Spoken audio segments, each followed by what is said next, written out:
It's time to take a look at stories making the headlines in Nigerian newspapers. I have with me in the studio journalist Dari Odufowokon and Jide Ologun, lawyer and public affairs analyst. Good morning, gentlemen. Thank you for joining us on TVC Breakfast. All right, we head straight to the papers now, and I begin with the News Direct. Gunmen assassinate presidential villa director in Abuja. And to the front page of the Daily Trust, federal government ignores outrage, says service chiefs must stay. They have to go, lawmakers insist. To the leadership newspaper now, Insecurity, it's premature to sack service chiefs now. SGF says synergy among Nigerians key to ending insurgency. Others purported Kyari Monguno feud plot to destabilize PMB's cabinet, PSC. And to the front page of the Daily Times, Imo Zamfara governorship poll, Supreme Court adjourns for judgment review.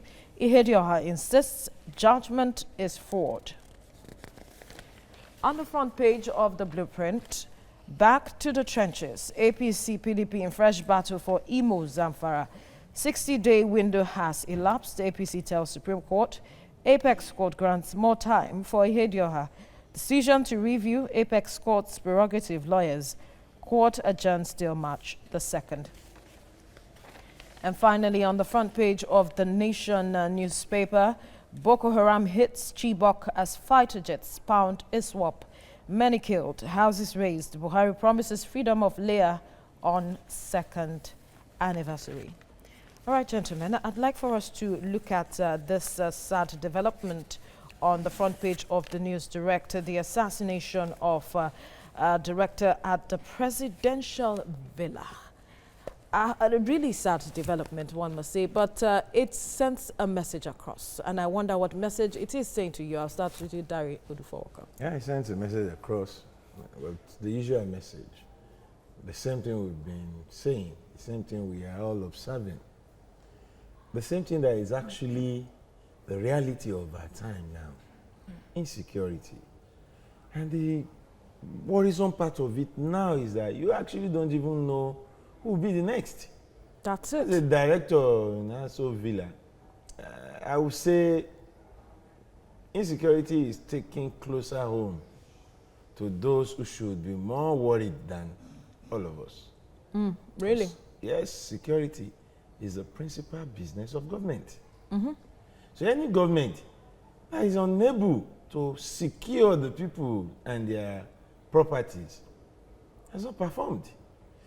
No matter any other yardstick you want to use to gauge or weigh performance in governance, security is key. So I think this is a direct message to the presidency from the criminals, the harbingers of criminalities and the mongers of war, that we mean business. So if those who want to do evil mean business, I think the government itself should be up and doing. A lot of options have been given to the presidency. Absolutely. Or should I say the government now. Recently, we are hearing lawmakers. I think they are coming out. Maybe the fear of who is next actually is sinking in. Because lawmakers, be they senators, House of Reps member, even State House of Assembly members are all passing resolutions calling on Mr. President to do more than he is doing. And one thing they've been saying is, let's take a look at the service chiefs. Let's look at the service chiefs. If I want to agree with Mr. President that the service chiefs have done their best to fight insecurity. But if we are seeing and we are saying that their best is not enough, shouldn't we try other hands? All right. Let's bring Barrister Ologun to this issue now. He's saying that this message has been taken closer home, and the police is saying they will fish out the killers. But then perhaps we might begin to see reactions that Nigerians want to see now from the presidency with this. Do you think so? My primary reaction is to evaluate what government is all about. The government system should provide common defense, support the economic system, provide basic facilities, and of course, unite the people towards prosperity. And if you look at these elements, can we claim that they are manifesting? And they are all summarized in the fact that insecurity is a reflection of the failure of governance system. And when we look at some antecedents, when we continue to hear the promises that the perpetrators will be apprehended, have we apprehended the killers of Alex Badi, a former chief of air staff? Have we apprehended the killers of Mrs. Olakunrin, the daughter of Fashionroti, to mention some of the prominent? And here now, an assistant director in the Aso Villa. She got home after working till late in the evening and was killed. And another issue is that, are we now claiming that lives are so cheap that on a regular basis is either 30 killed here and here? And again, the next question is to address the concept of separations of power, because we are here to provide solutions. If the National Assembly, that is the principal reflection of democracy in a governance system, because under the military you still have the judiciary. Absolutely. It is in democracy that you have the legislative arm. Then they can down tools and allow the executive and perhaps judiciary to carry on with the service chiefs. You think that will get to that point? In HR. You think that this National Assembly would want to do that? Let's wait how we move in this country. God will help us. It should be brighter, it should be better. Let me make reference to what happened. One beautiful morning, some officials from the DSS or from whoever, masked, besieged the National Assembly.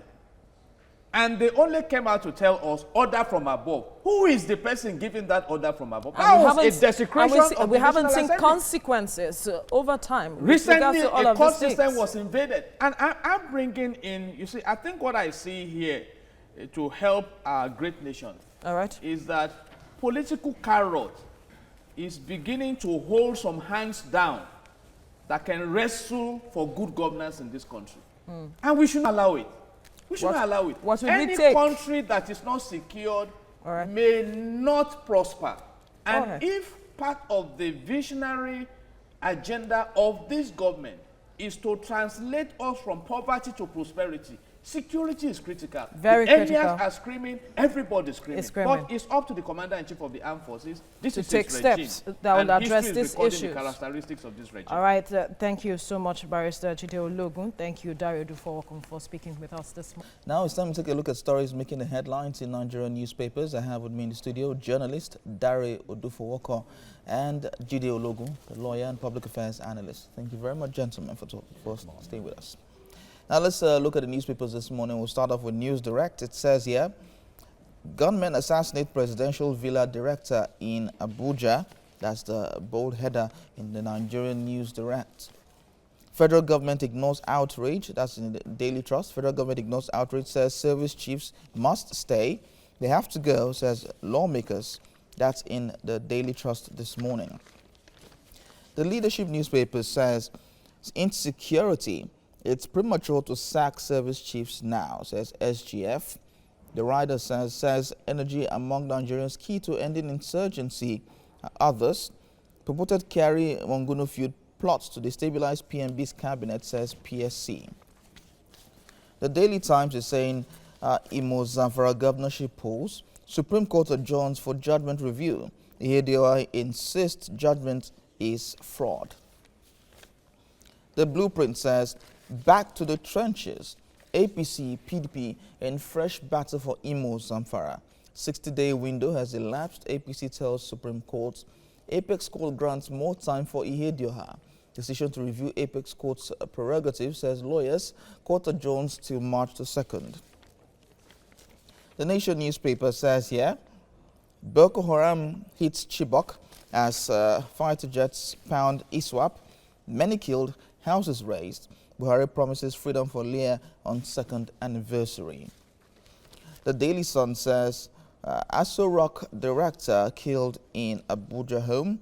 Presidency says it's painful. So we'll stick with this newspaper, the Daily Sun, and of course link it up with insecurity. Talk about insecurity in Nigeria. Aso Rock director killed in Abuja home. Presidency says it's a painful loss.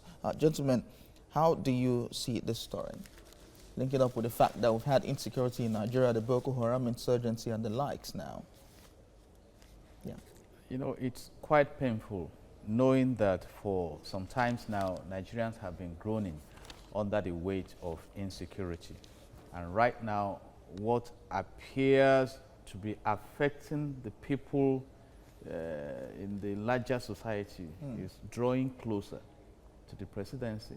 And I think that should concern anybody that has respect for good governance and the fact that the primary purpose of government is the security and the welfare of the people. If you look at Section 14 of the Nigerian Constitution 1999 as amended. And right now, I'm happy that the National Assembly is now challenging the executive arm. That you need to change the service chiefs, because if you have those who have saddled with the responsibility of securing lives and properties, and they appear not to be delivering on that mandate, even though they claim to be doing their best, then you need to have a review. And the presidency is insisting that no, we are not going to change them. So it's one of two positions now. It's either the presidency is comfortable with the level of insecurity in this country now, to the extent that the service chiefs must be retained. Having appreciated the fact that there is an argument that we are in a war and that it is not safe to change service chiefs in the midst of the war. And I'm asking a question this morning. If you are traveling on the highway and suddenly your tires go down, you now say it is not safe for you to remove the tires and change the tires, that you must continue on that journey. So we really need to convince Nigerians that there are no deeper motives behind the insecurity in this country. But now that the National Assembly is keenly interested in this, I hope that very soon we may start finding our ways out of this unwarranted manner of insecurity that we have in the country. Because in HR, you have the right to hire and fire, and you benchmark that on performance. So if we are satisfied with the performance now, congratulations to the presidency. Right. But if the presidency believes that you must fulfill the constitutional obligation to secure lives and property, then we challenge them to do the right thing. All right, let's hear from Daria this time. Well, we said it before. The onus is on Mr. President to realize that without security, every other facet of our national life is threatened.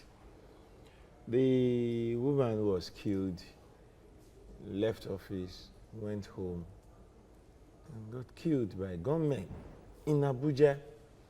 At the time, I think it was last week here, I was celebrating the fact that for a while now, Abuja appears to be more secured. Yeah. The killings, the bombings stopped. But if the current administration will allow insecurity sneak back into the seat of power, well, the consequences may not be palatable for all of us. Who are the gunmen who killed this woman? What is the motive behind the killing? These are the questions we should be asking now. But by the time you realize that a lot of similar killings remain unsolved till date, you realize that we may just want to add this to the number of unsolved so how is it affecting the way we take insecurity in the country? It shows the fact that we are unable to secure ourselves affects everything. The fact that the government or the authorities would not go, because I don't want to jump the gun by quickly putting this down to a particular reason or the other. No, there is a killing. We will do better when we begin to solve these kind of murders. There's a killing, yes, we investigated it, and we found out the killers, and we got the reason for the murder. That will, one, assure Nigerians that when evil is done, repercussion will come. Yeah. 2, dissuade other criminals from carrying out similar killings out of the fear that, oh, we may be caught. Here in Lagos, very recent, well-known businessman Okoloyin was murdered on his, I mean, not in Lagos, he was murdered, he is based in Lagos, but murdered somewhere in Oyo State. Up till now, we are yet to find a leeway in the investigation. And there have been so many other killings like that across the country. Okay. So when we leave things like this unresolved, it encourages others to carry out similar crimes. And that's not good for us. Barrister, looking at the fact that we've had series of unsolved murders, do you think that the security architecture in the country is overwhelmed? Obviously, and denying that will not do the country any justice. Are you not shocked that in January alone, about 320 souls were reportedly wasted, and that brought it to about 10 souls per day? In this February already, you count the 30 in Maiduguri, 30 in Auno, in Borno State, 30-something in Katsina, all around, and you begin to ask the simple question: what value do we attach to life? And it's critical. The essence of having a society is for people to rejoice, prosper, and be blessed in it. But when we come to a situation where the environment is stifling, there is no respect for human lives and properties, I think we are drawing close to a state of governance anarchy, not a political anarchy.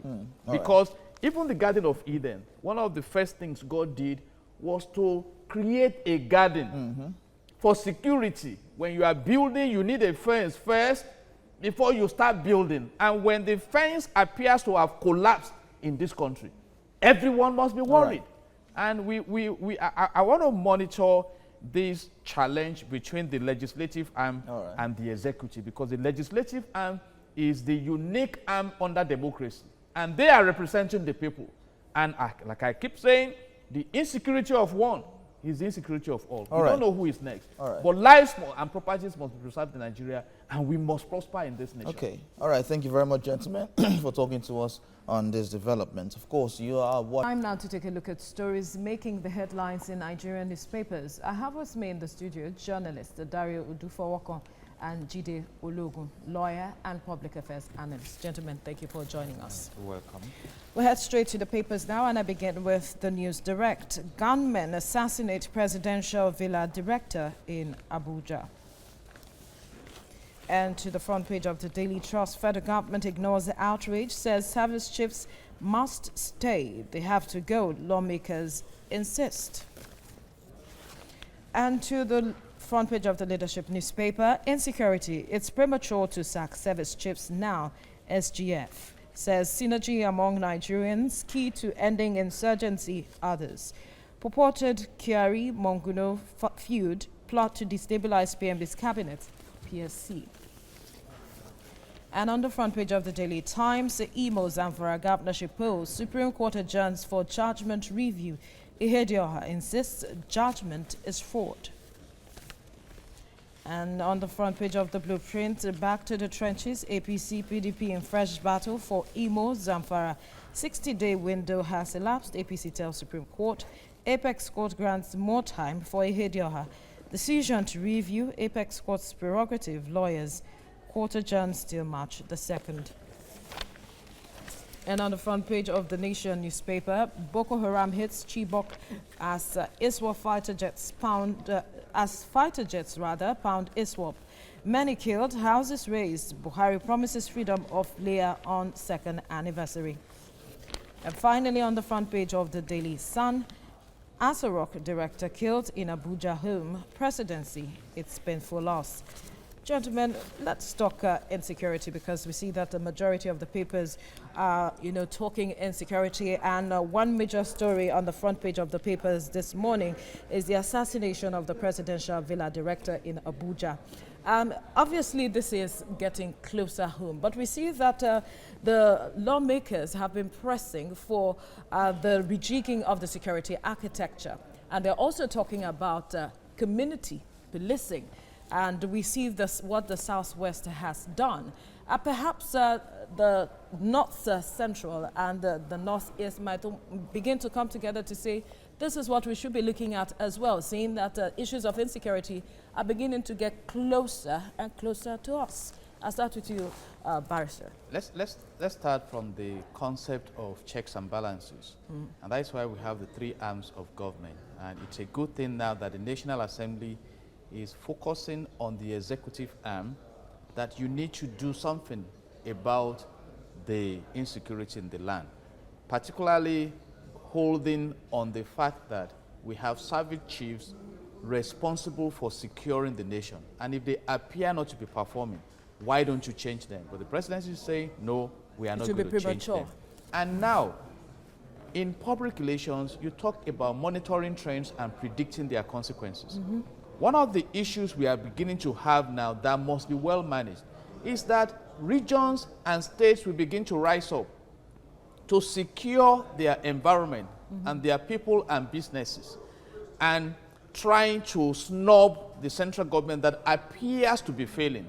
And what happens at that level is that we start drifting towards greater division as a people, because we are expected to be united. That's why we have a government that should take responsibility for the governance management. But right now, people are resorting to helping themselves. I make reference to what happened in one of the states where the president himself, started preaching against reprisal attacks. But people are attacked aggressively. They appear not to be protected. Now, what do they do? But I think there is a solution. And the solution is for the executive arm of government that manages the security apparatus to sit down, study the mandate in the Constitution, and ask a simple question: are we delivering on this mandate? And if the answer is no, let there be a change. All right, quickly, because of want of time, Dare, the National Assembly is looking at amending the Constitution, and a lot of persons, even though are saying they do not have trust or confidence in whatever it is that they will be amending, the area of insecurity is a major issue for a lot of persons, on how the National Assembly can look into the Constitution to actually do something that will affect the issues that we're facing. What do you expect? If we have to resort to waiting for the National Assembly to amend the Constitution before we solve this problem, it's dangerous for us as a country. The National Assembly obviously will check our books and see where. I will expect that they will take a very good look at the appointment of the Inspector General of Police, all right, the processes, the appointment of the service chiefs, the processes, the removal, retrenchment of service chiefs and the Inspector General of Police, and advise, so that when we find ourselves in this situation again, the decision will not solely rely on one man as it is.